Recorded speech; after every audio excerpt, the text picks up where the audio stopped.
Welcome to the podcast, Let the Prophets Speak. Today we continue our study of the second book of Kings. We read the first two verses of chapter 22 in the end of the last podcast, which introduced the kingdom of the king Yoshiyahu, or Josiah. Yoshiyahu is on the one hand, a very encouraging and wonderful story of a king who really tried to set things on the path. But one also cannot avoid the terrible tragedy of the fact that the sense that we get from the verses is of too little, too late. The path of destruction has already been set. At this point in history, the Assyrian Empire's might is waning because of the ascendancy of Babylon. Babylon has now conquered the Assyrians and has subdued them. And soon the Babylonians are going to start their march of empire building, which inevitably will engulf Jerusalem. At this point in history, the Assyrians were not yet completely subdued. They had been defeated in battle, but they had an alliance with the Egyptians, and this is going to be important, not in today's podcast, but soon when we learn of the death of Josiah, of Yoshiyahu. Assyria, in an attempt to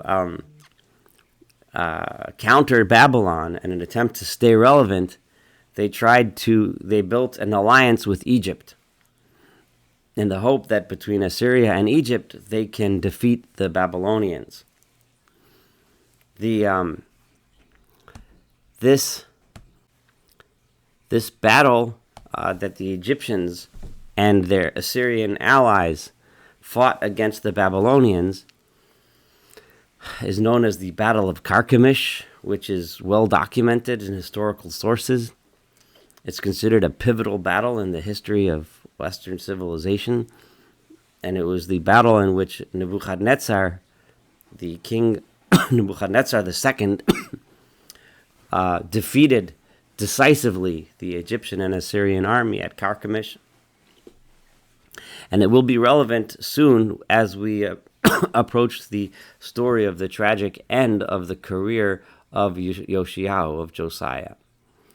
But at this point, while all of this is going on in the world around, the other nations, such as Judah and the smaller nations, were not in the crosshairs of these battles yet, although they, of course, were going to be very soon. And at this time, Judah had a little bit of a respite, and Yoshiyahu becomes king. And as we said in the last the two verses of the previous podcast, Yoshiyahu was faithful to God, and he was sick and tired of the descent into idol worship and corruption that had taken place during his predecessors Ammon and Manasseh, his father and his grandfather, and he set out dramatically to reverse that tide. Remember, of course, that he became king as a young boy. As a young boy, he probably did not have much power to do anything. But as he got older, we'll see, Vayhi b'shmona esrei shana lemelech Yoshiyahu. It was in the 18th year of the king Yoshiyahu.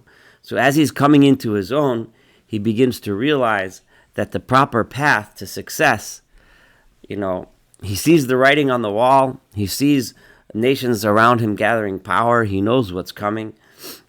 How can we regain the glory days, the days of Uzziyahu, who was a powerful king at least in the beginning of his career, the days of course, King Solomon? How can we rebuild the strength of Judah? The only way to do it is to be faithful to God and to stop worshiping these idols. Now, I made this point several times, but it's important to remember that in the book of Kings, the focus is always on the worship of idols.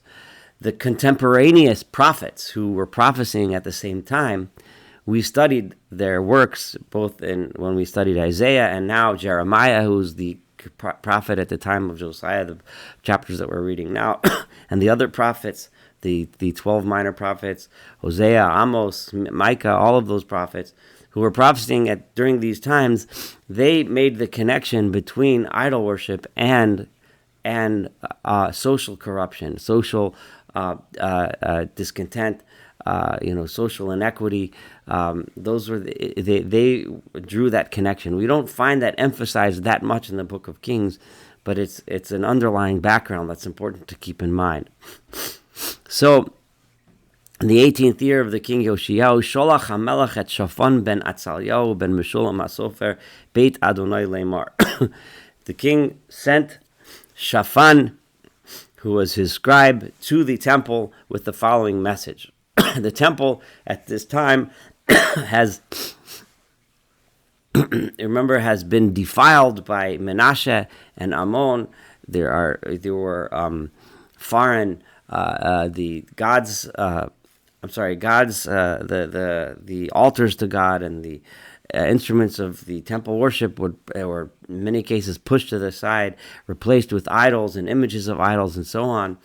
And as we'll see now, Yoshiyahu had spent a lot of effort to clean it up, to get rid of all of that, and to rededicate the temple to God alone. And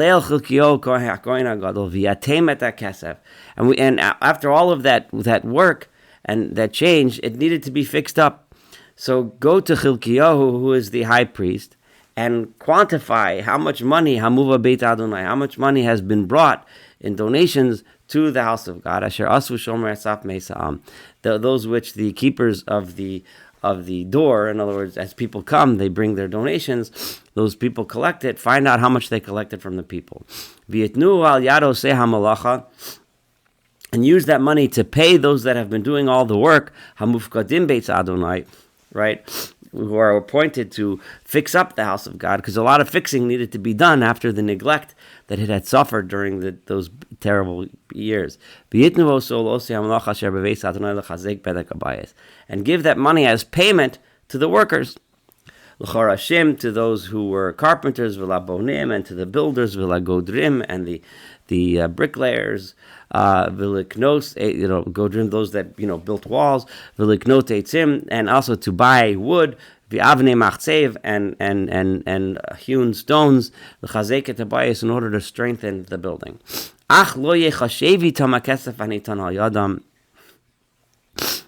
However, do not account with them, right? In other words, haggle with them over how much money they deserve for their work. They're trustworthy workers, and they worked in a trustworthy way. So just pay them as they deserve. And Chilkiyahu the Kohen Gadol, when Shaphan the Sofer came to the house of God, came to the temple, Chilkiyahu, the high priest, says to Shaphan an astounding piece of news, that as they were doing the work, it's somewhere within the building, hidden in a corner somewhere, within a wall, there's different traditions. One major tradition of Chazal is that it was found within a wall. They found Sefer HaTorah, the book of the Torah, Matzasi Beveis Adonai. I found it in the house of God. Vayiten Chilkiah es Sefer el Shaphan vayikre'eu, and Chilkiah gave this book to Shaphan, and he read it. Now, exactly what this was is not made clear. The simple meaning understood is that it is the book of the Torah, which is understood to mean a what we now would call a Sefer Torah, the 5 books of Moses, written in a scroll form, and that they found the Sefer Torah. Some understand this to be that they found the original Sefer Torah that was written by Moses himself. Others understand that this Sefer HaTorah is a scroll within which part of the Torah was written. Others understand this might have been within which the parts of the Torah that are read at Hakel, when the king is supposed to gather the people and read to them on the holiday of Sukkot, that was the parts of the Torah that was found. but it's not made clear. But let's just go with the assumption and the tradition that this was the Sefer HaTorah, and just be aware. And I just want you to know this is actually the origin of many of the biblical critical scholars. This goes back to the early 1800s.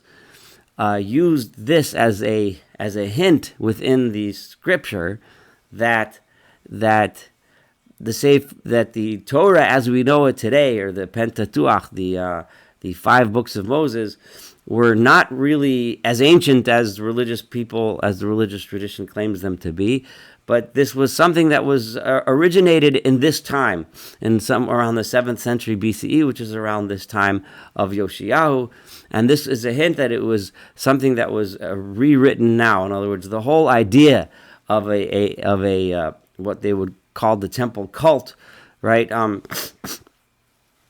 That revolved around the only temple of God and so on. That this is something that's only found here. Obviously, this doesn't jive with tradition, and there's a huge amount of theological and archaeological and biblical critical debates about this, which I'm not going to go into here, because here we are learning this text, the text of the Book of Kings. But I do want you to understand that this is something that you should be aware of, and if you're interested in reading more about it, then please go right ahead. But right now we are studying this book, so let's read what the Book of Kings has to tell us.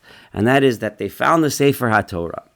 Vayavo Shafan, and the connotation is that the Sefer HaTorah is something that was ancient, but they found it. In other words, over all of those years, those 50 some odd years of Menashe's rule, and the years of Ammon's rule, and the first bunch of years of Yoshiyahu's rule until now, the first 16 years, which is approximately 70 years, right, of people worshiping idols and completely abandoning the faith of the one true God, right? That's generations. That's at least 3, maybe 4 generations of families that had completely neglected. Maybe small pockets of people, the schools of the prophets, etc., kept up the knowledge of Torah, but among the people in general, it was gone.